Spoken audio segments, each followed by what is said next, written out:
কিয়ামতের দিন কোরআন পড়া ব্যক্তির নেকিটা আল্লাহ কি করবে? ভারী করে দেবে। বলুন সুবহানাল্লাহ। কয়েকটা কোরআনের আমল বলে দিচ্ছি।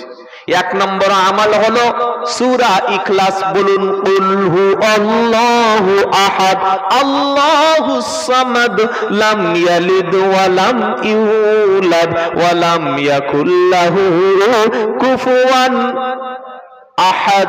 এই সূরাটার নাম সূরা ইখলাস।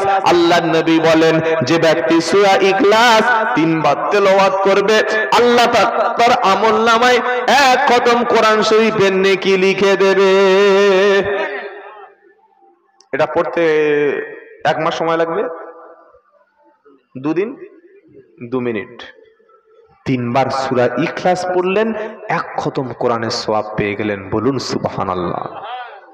আর একটা সূরা আছে কোরআনে, সূরাটার নাম হলো সূরা মুলক।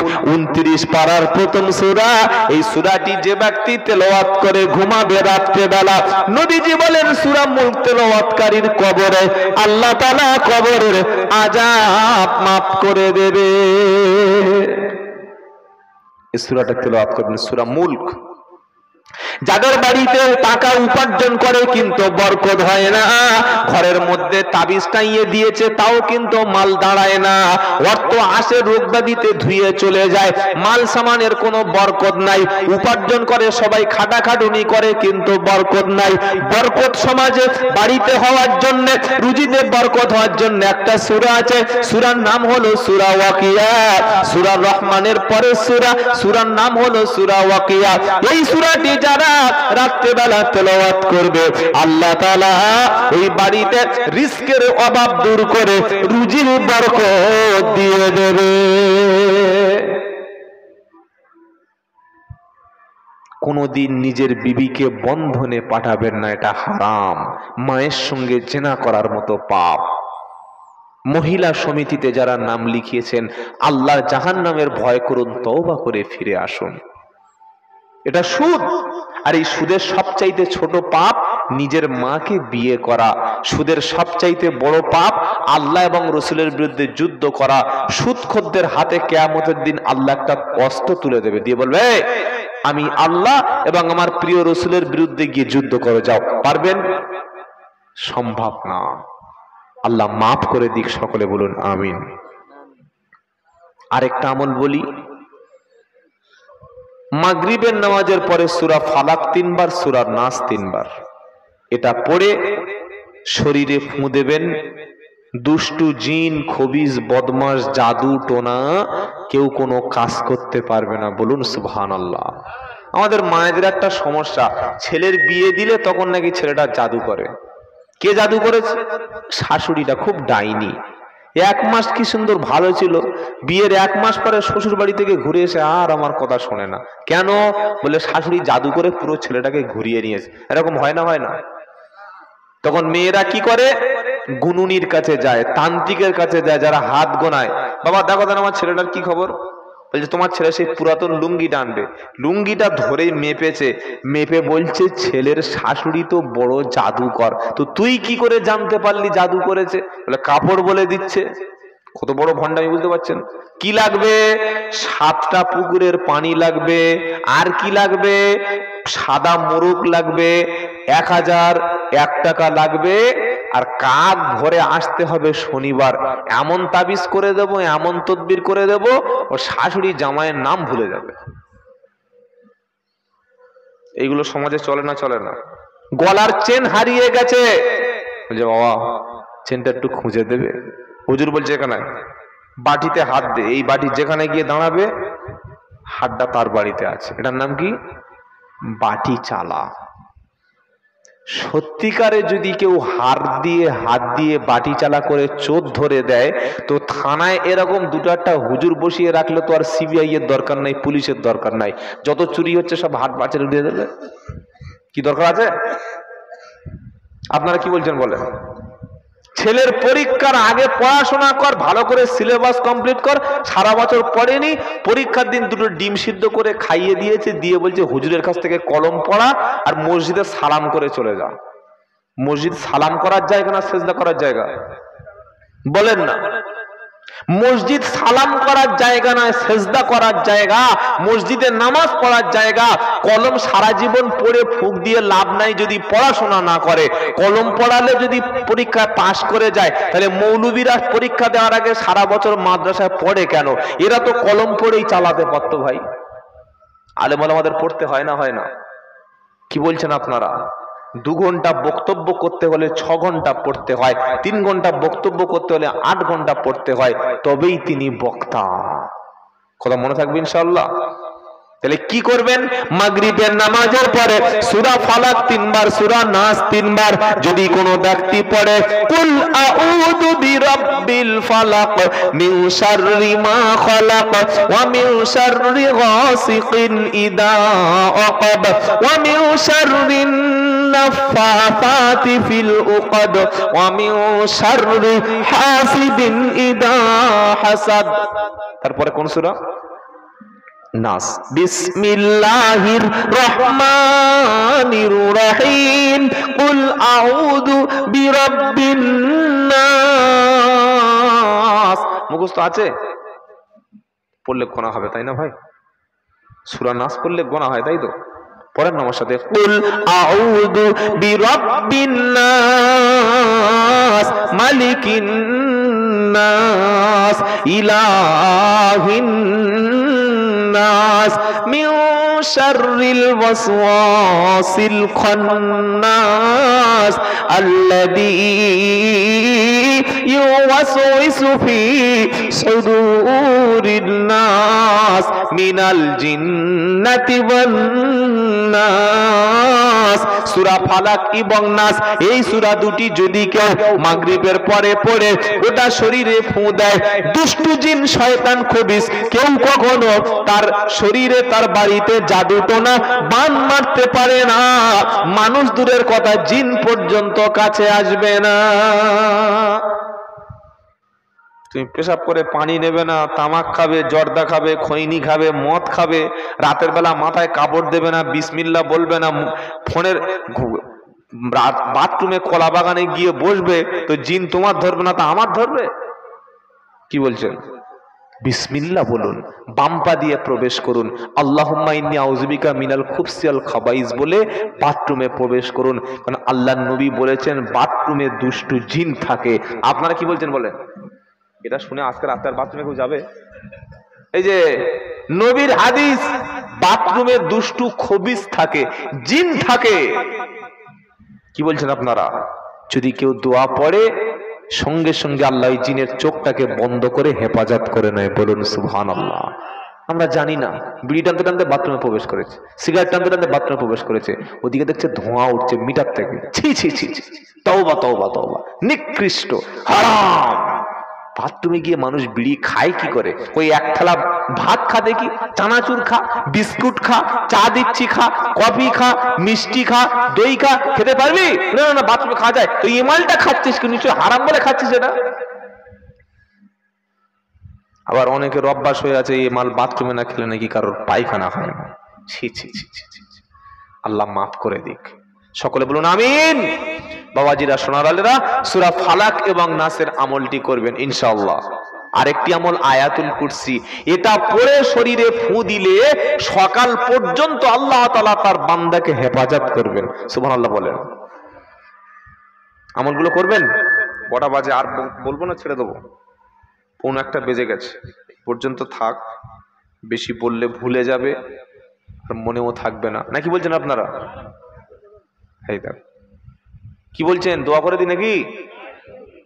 খাওয়ার ব্যবস্থা আছে? কি আছে?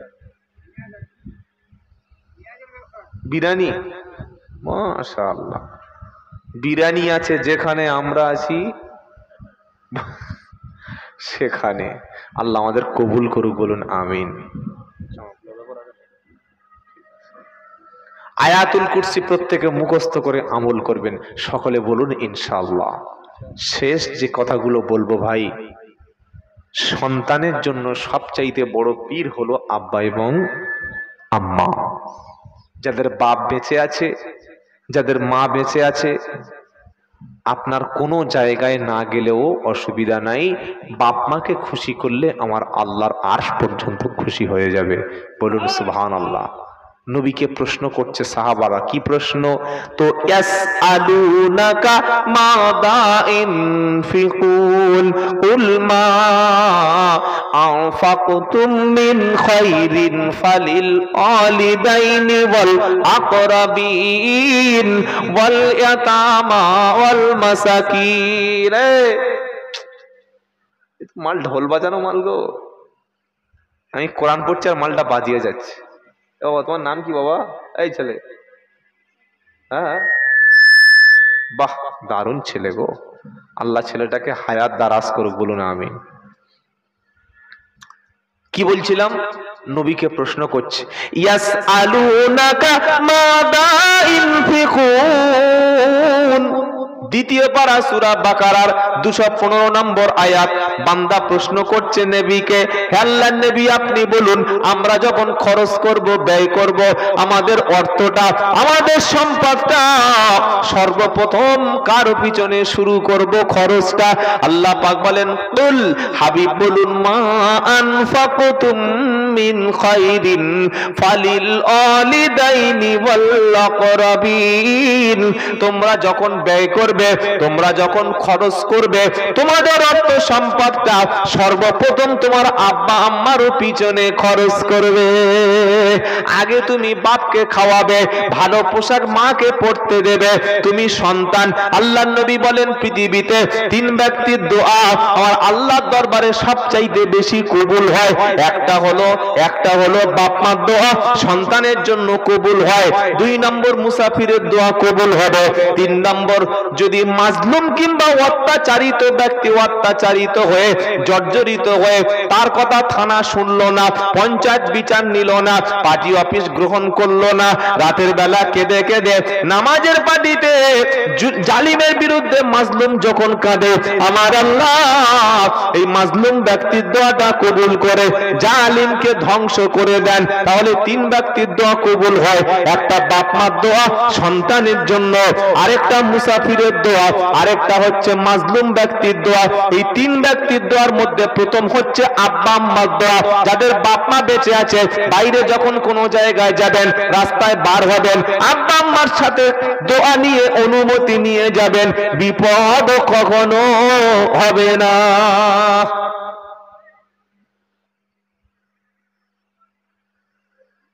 ঈদের দিন ইমাম সাহেবের পকেটে টাকা দিয়ে বুক জড়িয়ে ধরেছে, এত চেপে ধরেছে, ইমাম সাহেব 30 সেকেন্ড দম বন্ধ হয়ে গেছে।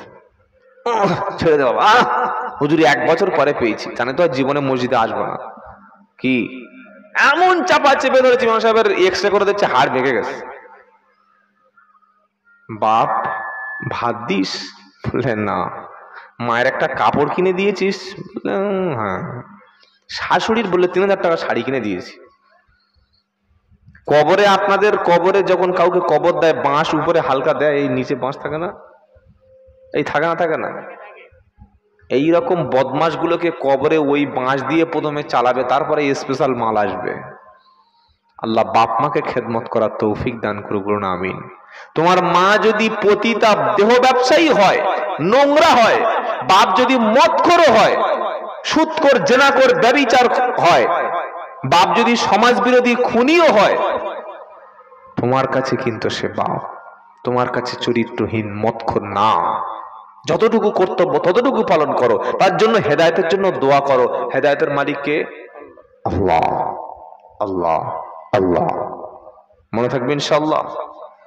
মায়ের সঙ্গে খারাপ আচরণ করলে হায়াত কমে যাবে, বাপের সঙ্গে খারাপ আচরণ করলে রুজিতে বরকত আল্লাহ কেড়ে নেবে। আপনারা কি বলছেন বলুন? আজ থেকে সকলে বলুন, বাপ মাকে খেতে দেব, অসুস্থ হয়ে গেলে বাপ মাকে চিকিৎসা করাবো।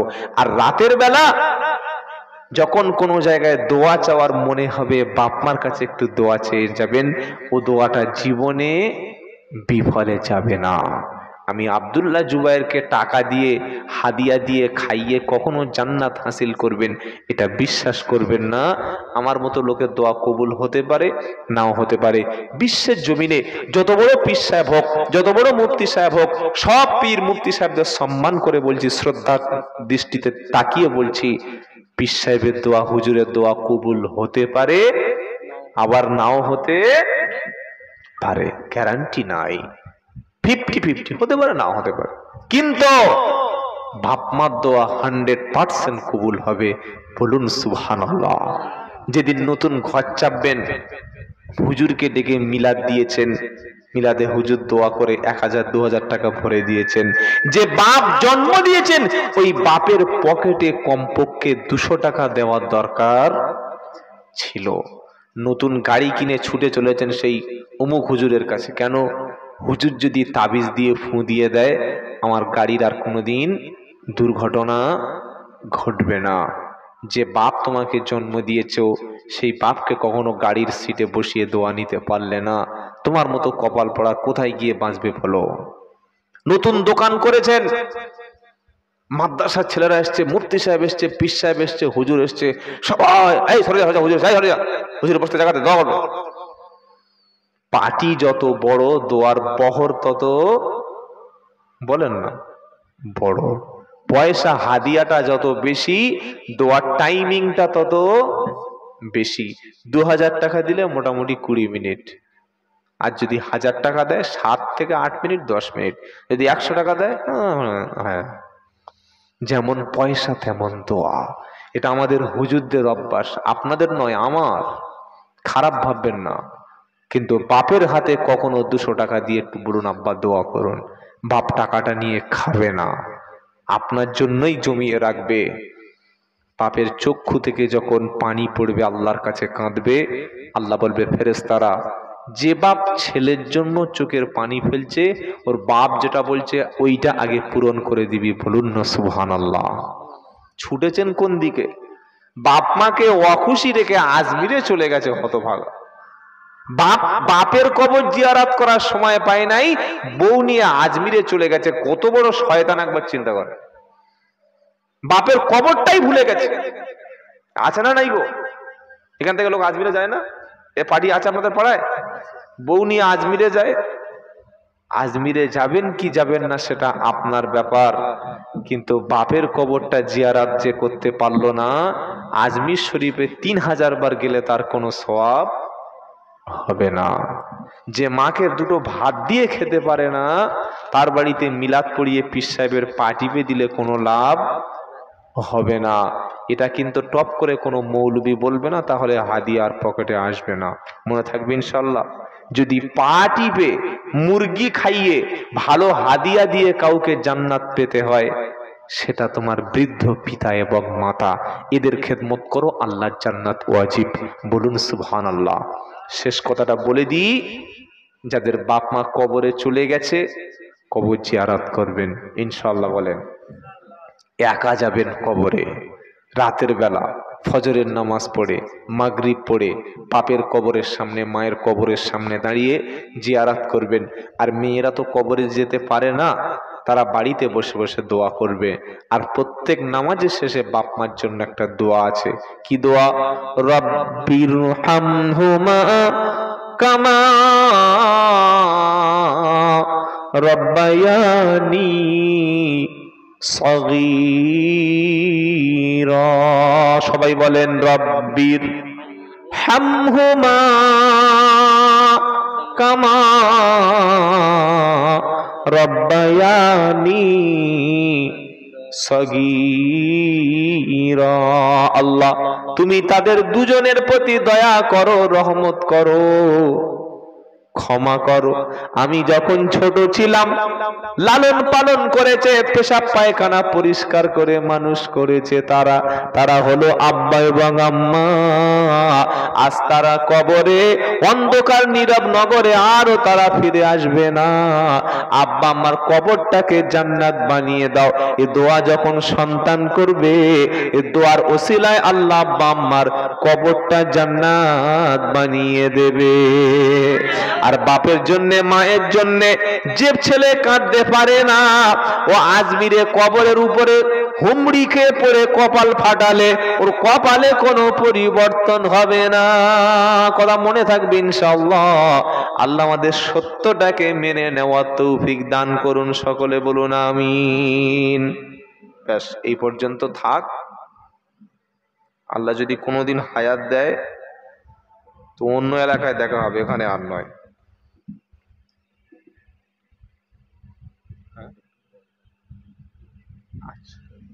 এই আমার ভাই আবার কি বলছিলেন, বলে একটু মহিলাদের নিয়ে বলো। কি বলবো আর, মরা গরু মরলেও গরু লাভ। গরু মরলে লাভ নয়, জবাই করে দিলে গরু লাভ আছে না নাই? ভুঁড়ি, শিং, নাড়ি এগুলো তো লোক খায়।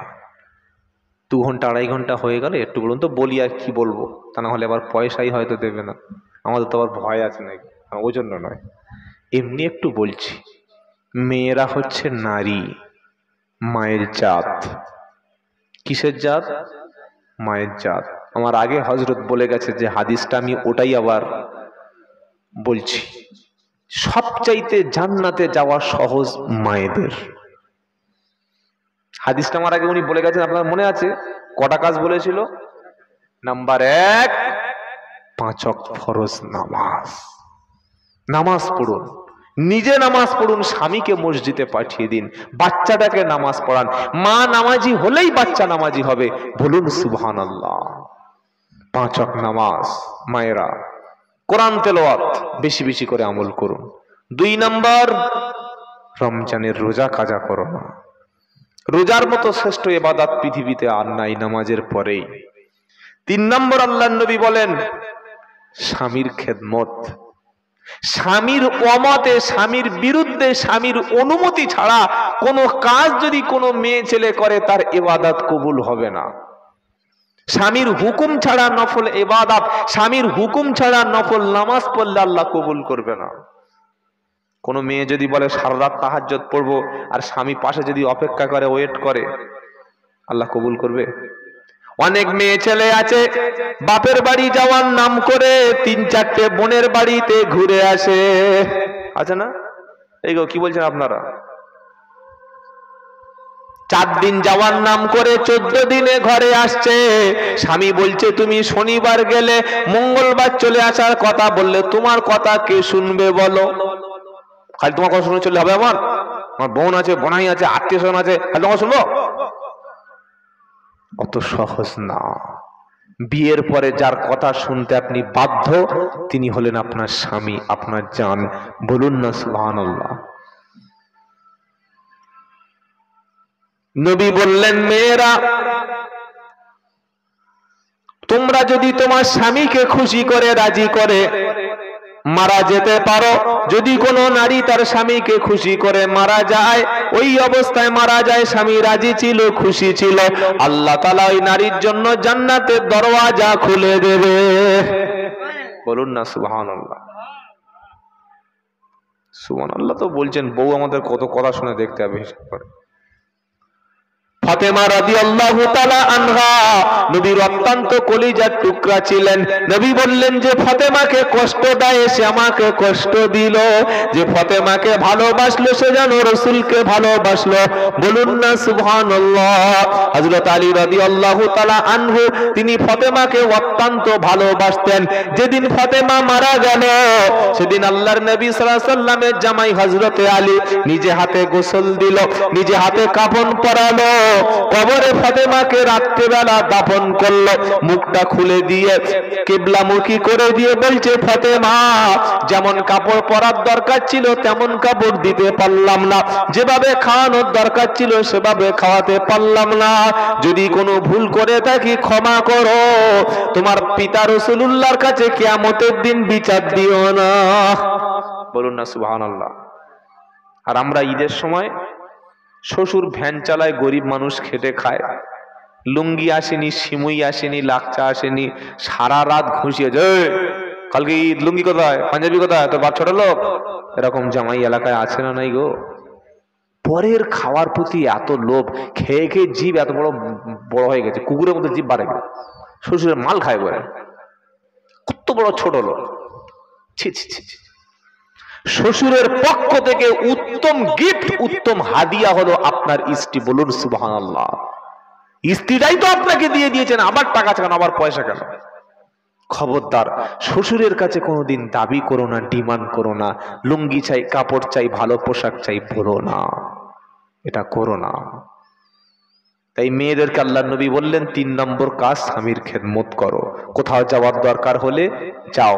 স্বামী যদি বলে ওই ব্যক্তির সঙ্গে তুমি কথা বলবে না, তুমি সেটা মেনে নাও। এটা যেন বলো না যে আমার পার্সোনাল ব্যাপার, পার্সোনাল ব্যাপার, তুমি বললে হবে? স্বামী যেই কাজে চলে গেছে লুকিয়ে লুকিয়ে ফোন করা শুরু করেছে, উমুকের কাছে, তার কাছে, কেন? আমি টাইম পাস করছি। হায় হায় হায়, জায়েজ না।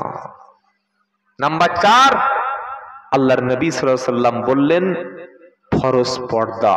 কোনো মেয়ে ছেলে সাবালিকা হওয়ার পরে বাড়ির বাইরে যাওয়ার সময় 2 হাতের কবজিটা খুলতে পারবে, পায়ের পাতা খুলতে পারবে, মুখ ঢাকতে হবে, গোটা শরীর ঢাকতে হবে, টাইট ফিট পোশাক নয়, এমন হিজাব পরে যাবে বাইরের পরপুরুষ যেন আকৃষ্ট না হয়। এই 4টি কাজ যদি কোনো নারী করে, মরণের সাথে সাথেই আল্লাহ জান্নাত দান করবেন। বলুন সুবহানাল্লাহ। আর স্বামীদের বললেন তোমরা তোমাদের বিবিদের প্রত্যেকদিন 1 ঘন্টা করে ধরে একটু পিটে নেবে, তাই তো নাকি? কি বলছেন আপনারা? বউ মারা লোক সমাজে নাই? আছে না নাই গো? নামাজ পড়ে, তাহাজ্জুদ পড়ে, কোরআন পড়ে, আবার বউ পেটে। ছি ছি ছি ছি, তওবা তওবা তওবা। স্ত্রী ভুল করলে ক্ষমা করবেন, ভালোবাসা বেড়ে যাবে। বলুন সুবহানাল্লাহ। স্বামী স্ত্রী ভালোবাসাটা তাবিজ দেবো, আমি দেবো? কথা বলে না, দেবো? চাইছে তাবিজ গো। এই যে 1 নম্বর তাবিজ হলো ঘরে ঢুকবেন সালাম দিয়ে, 2 নম্বর বিবির নামটাকে সুন্দর করে ডাকবেন। সুমাইয়া, নাসরিনা, বিউটি, তাসলিমা, জেরিনা, মর্জিনা, বিবির নাম ধরে ডাকা সুন্নাত। সুবহানাল্লাহ বলেন। আল্লাহর নবী বলতেন ও খাদিজা, ও আয়েশা, আর আমরা কি বলি? ও বরুণের মা, যেন শিয়াল ঢুকেছে ঘরে। সুন্নাত না, স্ত্রীর নাম ধরে ডাকুন। 3 নাম্বার, একই প্লেটে খাবেন। কে? শালি আর দুলা ভাই, তাই তো নাকি? কার সাথে? স্বামী স্ত্রী একই প্লেটে খাবে, একে অপরের মুখে খাবার তুলে দেবে, পরস্পরের মধ্যে ভালোবাসা বৃদ্ধি পাবে।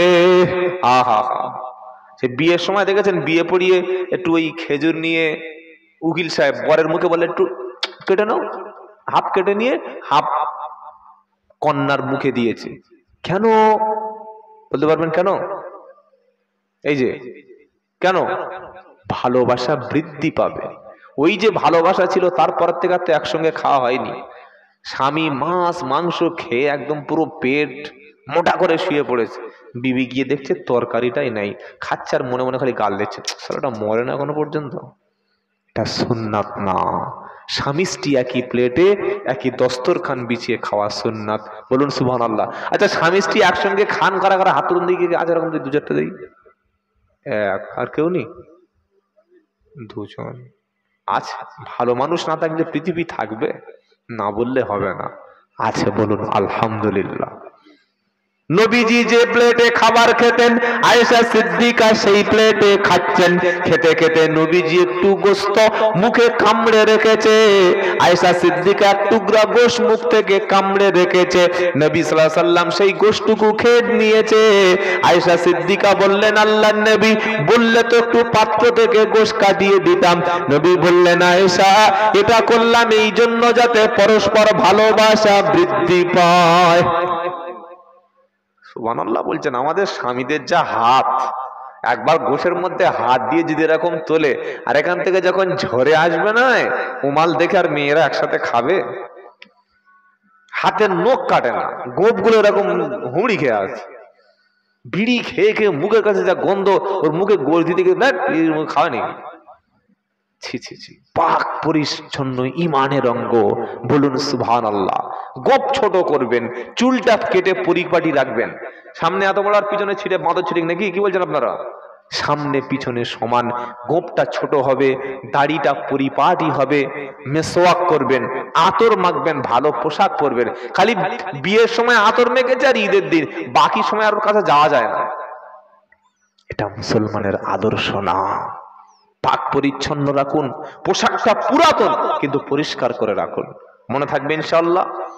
আল্লাহ আমাদের স্বামী স্ত্রীর মধ্যে মহাব্বত বেশি করে পয়দা করে দিক। সকলে বলুন আমিন। যারা মা এসেছেন আল্লাহ আপনাদের হেফাজত করুক। সকলে বলুন আমিন। এখান থেকে 150 কিলোমিটার রাস্তা বাইকে তেল ভরে জানাজার নামাজ পড়তে যাচ্ছে, অথচ ফজর কাজা, জোহর কাজা, মাটি দিয়ে চলে এসছে বাড়িতে, এসে বলছে উফ, লোকটা বিশাল ভালো লোক ছিল, পাক্কা 2000 লোক হয়েছে জানা যায়। তো ভাই 2000 হোক আর 3000 হোক আর 4000 হোক, তোর কি লাভ হলো বল? তুই কি পেলি বল? তুই তো ফজরের নামাজ পড়লি না, জোহর পড়লি না। মাটি দিয়ে আসার সময় বিড়ি টানচার বলছে সত্যি লোকটা ভালো ছিল। ফেরেশতা বলছে তুই একবার আয়, বিড়ি তোর একদম পাছায় ভরে দেবো। জানাজা পড়তে গেলি পরবর্তী জানাজা তোর হতে তো পারে, পারে না? পারে না? কি আমরা জানাজা দিয়ে শিক্ষা নিয়েছি বলুন? যাকে মাটি দিয়েছি সে মরে গিয়ে বলছে শোনো, তোমরা মাটি দিয়ে যাওয়ার সময় এটা ভেবে যাও, তুমি মাইয়েতকে নিয়ে এসেছো তা নয়, তোমার জায়গাটা তুমি দেখে যাচ্ছ, এটাই তোমার শেষ ঠিকানা। এই শিক্ষাটা তুমি নিয়ে নাও। বাবাজিরা, সোনালালেরা, আল্লাহ ভাইয়েরা, জ্ঞানীজনেরা, সুদী মানুষেরা, তাহলে শোনাচ্ছিলাম গোপনে চোখের পানিটা আমার আল্লাহ পছন্দ করে। শেষ রাতে উঠে মাঝে মাঝে কাঁদবেন আল্লাহর কাছে। আর মায়েরা যারা এসছেন, সংসারে কষ্ট অভাব, একটা কথা বললে অনেকে হয়তো রাগ করবেন, বিশ্বাস করুন তাবিজে কখনো আপনার ভাগ্য বদলাবে না যদি আপনার নামাজ না থাকে। কোন পীর সাহেবের পানি পড়া, তেল পড়া, পীর সাহেবের ফু, দোয়া, তাবিজ, এগুলো কোনোদিন কাজ হবে না যদি আপনার মধ্যে নামাজ না থাকে। অনেক মা সংসারে সব কাজ করে, সব কাজ করার পরে শুধু নামাজটাই কাজা।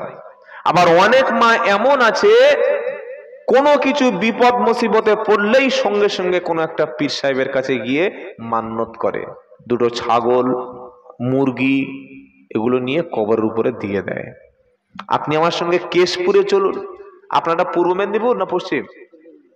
কেশপুরটা ওটাও পশ্চিম মেদিনীপুর।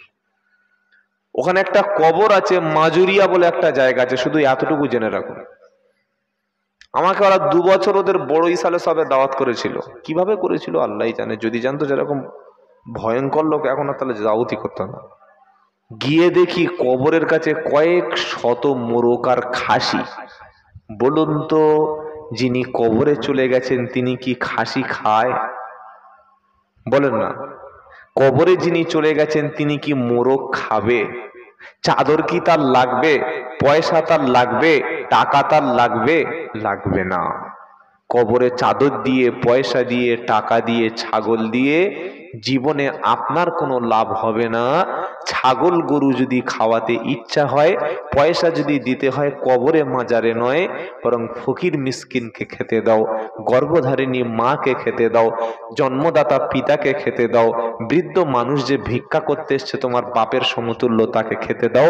আমার আল্লাহর আরশে আজিম তোমার উপরে খুশি হয়ে যাবে। বলুন সুবহানাল্লাহ। আর যদি কেউ ছাগল গরু মান্নত করে মাজারে, তার ঈমান আর থাকে না। যদি কেউ কবরের কাছে গিয়ে সেজদা করে, কবরে মান্নত করে, চাদর চাপায়, কিংবা কেউ যদি বলে এই কবরের কাছে গিয়ে বাবা আমাকে সুস্থ করো, কিছু একটা দাও, তুমি একটা ব্যবস্থা করে দাও, এই কথাটা বললে সেই ব্যক্তি আর ঈমান থাকে না। কারণ আল্লাহ ছাড়া বিশ্বে অন্য কারোর কাছে সাহায্য চাওয়া যাবে না। মনে থাকবে ইনশাআল্লাহ। 7 শ্রেণীর মানুষের কথা বললাম। তো কিয়ামতের দিন বান্দা যখন হাসরের ময়দানে উঠলো উলঙ্গ অবস্থায়, আল্লাহ তাআলা বলছেন এইবার তার আমলনামা ওজন করব। ফামান সাকুলাত মাওয়াজিনুহু, এটা চিহ্নটা কি বলেন না? ওজন করা। ফামান সাকুলাত মাওয়াজিনুহু ফাউলাইকা হুমুল মুফলিহুন ওয়া মান খাফফাত মাওয়াজিনুহু ফাউলাইকাল্লাযীনা খাসিরু আনফুসাহুম ফি জাহান্নাম খালিদুন তালফাহু উজুহাহুমুন নার ওয়া হুম ফিহা কালিহুন। বান্দা যখন হাসরের ময়দানে উঠল, মানুষ সেদিন বলবে আল্লাহ বিচারটা শুরু করে দাও, যা আমল করেছি বদলা দিতে শুরু করো। আল্লাহ কিয়ামতের দিন হাসরের ময়দানে বান্দার নেকিটা সেদিন ওজন করবে। ফামা সাকুলাত মাওয়াজিনুহু ফাউলাইকা হুমুল মুফলিহুন। যার আমলটা ভারী হবে, যার পাল্লাটা ভারী হবে, যার নেকিটা ভারী হবে, সেই ব্যক্তি সেদিন সফল হয়ে জান্নাতে যাবে। পাল্লা ভারী করার প্রথম যেটা লাগবে সেটা হচ্ছে নেক আমল। কি লাগবে? মান কানা ইউরিদুল আজিলাতা আজ্জালনা লাহু ফিহা মা নাশা লিমান নুরিদু সুম্মা জাআলনা লাহু জাহান্নাম ومن كان يريد الآخرة وسعى سعيها وهو مؤمن فأولئك كان سعيهم مشكورا। और আল্লাহ পাক শোনাচ্ছে, যে ব্যক্তি দুনিয়ার জীবনটা চায়, দুনিয়ায় গাড়ি চায়, বাড়ি চায়, সম্পত্তি চায়, দুনিয়াতে ধনী হতে চায়, অর্থ বিল্ডিং বালাখানা চায়, আমি আল্লাহ দুনিয়াতে খুব তাড়াতাড়ি তার মনটা ভরে দেব, আখিরাতে তার জন্য কিছু রাখবো না। ওয়ামান কানা ইউরিদুল আখিরাতা ওয়া সাআলাহা সায়া ওয়া হুয়া মুমিনুন। আর যে ব্যক্তি আখিরাতটা কামনা করে, জান্নাতে যেতে চায়, আখিরাতে আল্লাহর সঙ্গে দেখা করতে চায় এবং ঈমান এনে নেক কাজ করে, আমি আল্লাহ ঈমানদার ব্যক্তির আমলগুলো একটাও নষ্ট করব না। জোরে বলুন সুবহানাল্লাহ। নেক আমল দ্বারা সেদিন পাল্লা ভারী হবে, আর একটি আমল দ্বারা পাল্লা ভারী হবে, ওই আমলটার নাম হলো কুরআন তেলাওয়াত। কোরআন তেলাওয়াত। আমাদের সমাজে একটা নিয়ম আছে, মরে গেলে কোরআন পড়তে হবে। আপনাদের এখানে আছে বাবা? আছে? ছকিনার মা, সবেদার মা, হালিমার মা, বিউটির মা, কৌসার নানা, সেই সোফান চাচা মরে গেছে, পাড়ার মেয়েরা উজু করে, এই হালিমা চল চল চল চল, যাবি না? একটা করে বুকে কোরআন নিয়ে মাইয়েতের পাশে গোল হয়ে বসে আছে। এই তুই 1 পারা পড়, তুই 2 পারা, তুই 3, 4, 5, 15 জন 2 পারা করে ভাগ করে নিয়েছি 30 পারা। আর মেয়েদের পড়াটা কি! আল্লাহু আকবার। বিসমিল্লাহির রহমানির রহিম। ইয়াসিনাল কুরআনিল হাকিমি ইন্নাকা লামিনাল মুরসালিন আলা সিরাতাল মুস্তাকিম তানজিলাল আজিজির রহিম। ফেরেশতা মনে করছে কি লিখবো। আচ্ছা, এটা কোরআন পড়া? কি বুঝলেন?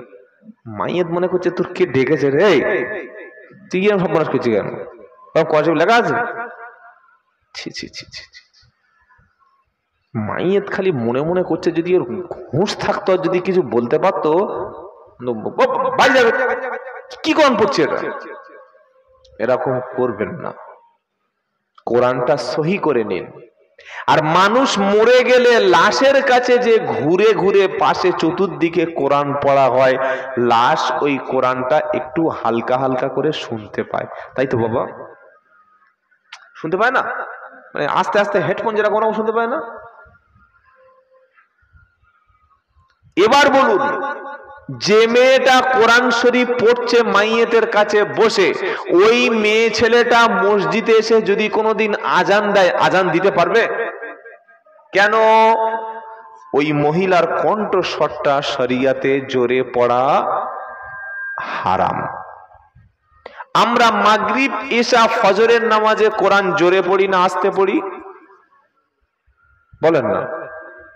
মাগরিব ইশা ফজরের নামাজে কোরআন জোরে পড়ি না?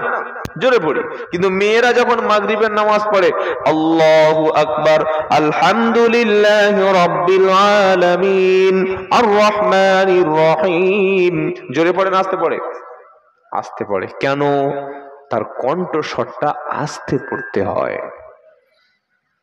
জোরে কোরআন যদি না পড়তে পারে, জোরে নামাজ যদি না কোরআন পড়তে পারে, মসজিদে আজান যদি না দিতে পারে, এই মেয়েটা যখন মাইয়েতের কাছে বসে বসে জোরে জোরে ইয়াসিন পড়লো, রহমান পড়লো, সূরা মুলক পড়লো, তখন ওই মরা বাড়িতে আশেপাশে দু চারটে লোক ছিল না ছিল না?